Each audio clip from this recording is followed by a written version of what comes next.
আসসালামু আলাইকুম ওয়া রাহমাতুল্লাহি ওয়া বারাকাতুহু। সুপ্রিয় শিক্ষার্থী এবং অভিভাবকবৃন্দ, প্রতিদিনের মতো আমি আবারও আপনাদের সামনে চলে আসলাম নতুন টপিক নিয়ে। আজকে আমার 5 মিনিট স্কুলের টুডেজ টপিক ইজ সেন্টেন্সগুলো চিনার উপায়, how to identify the sentence in a passage. একটা প্যাসেজের মধ্যে এই 5টা সেন্টেন্স নিয়ে আমাদের কিন্তু পুরো প্যাসেজটাই তৈরি হয়। এমন কোনো প্যাসেজ নেই যেখানে এই 5টা সেন্টেন্সগুলো থাকে না। হয়তো বা 3টা থাকতে পারে, 4টা থাকতে পারে, 2টা থাকতে পারে, কিন্তু এই 5টা সেন্টেন্স নিয়েই কিন্তু আমার বাক্য তৈরি হয়।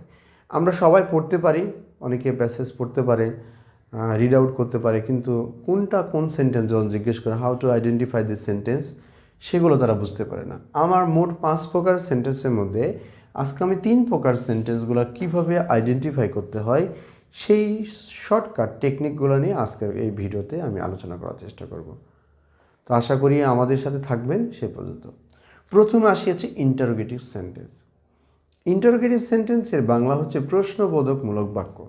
আমার ব্যক্তিগত জীবনে, স্কুল জীবনে, বন্ধু বান্ধব সবাইকে যতগুলো প্রশ্ন করি, একজন বন্ধু প্রশ্ন করতে তুমি দেরি করলে কেন, তুমি কি কাল আসবে, তোমার এই বইটি কি পড়া হয়েছে, এভাবে যতগুলো প্রশ্ন করি সবগুলা ইন্টারোগেটিভ সেন্টেন্সের অন্তর্ভুক্ত।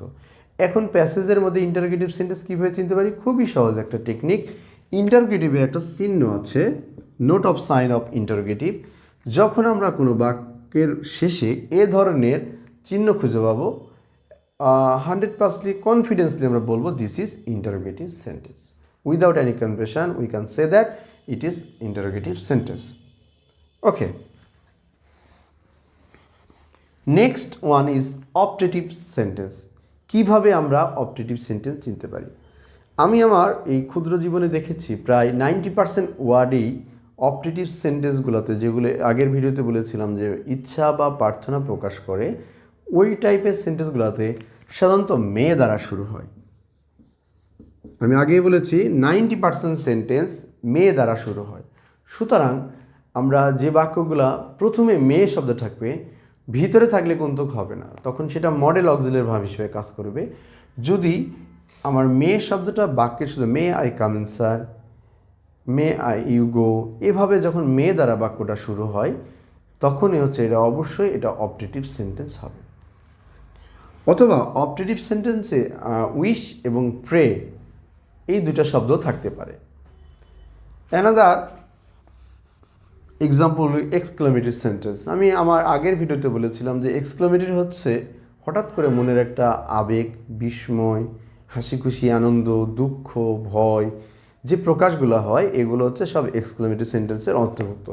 এই ধরনের সেন্টেন্সগুলোর শেষে সব সময় নোট অফ এক্সক্লেমেটরি সাইন এই চিহ্নটা থাকে। তো খুব সহজে চিহ্ন দেখে আমি বলতে পারি যে এটা হচ্ছে একটা এক্সক্লেমেটরি সেন্টেন্স। এই বাক্যগুলো সাধারণত আপনার অবশ্যই মনের আবেগ, বিস্ময় এগুলো প্রকাশ করে। যেমন আমি বলি how charming the flower is, শেষে কিন্তু একটা এক্সক্লেমেটরি চিহ্ন হয়েছে, নোট অফ এক্সক্লেমেটরি সাইন। তাহলে এই বাক্যটাতে আমরা কিন্তু বলতে পারছি how charming the flower is, ফুলটি কত সুন্দর। এই যে মনের আবেগ দিয়ে কথাটা বললাম এবং শেষে একটা এক্সক্লেমেটরি সাইন আছে, সুতরাং নিঃসন্দেহে বলতে পারি বাক্যটা হচ্ছে এক্সক্লেমেটরি সেন্টেন্স। ধন্যবাদ সবাইকে আজকের ভিডিওটি উপভোগ করার জন্য। আশা করি শিক্ষার্থীরা এখান থেকে উপকৃত হবে। পরবর্তী ভিডিওতে অ্যাসার্টিভ এবং ইম্পারেটিভ সেন্টেন্স কীভাবে আমরা প্যাসেজ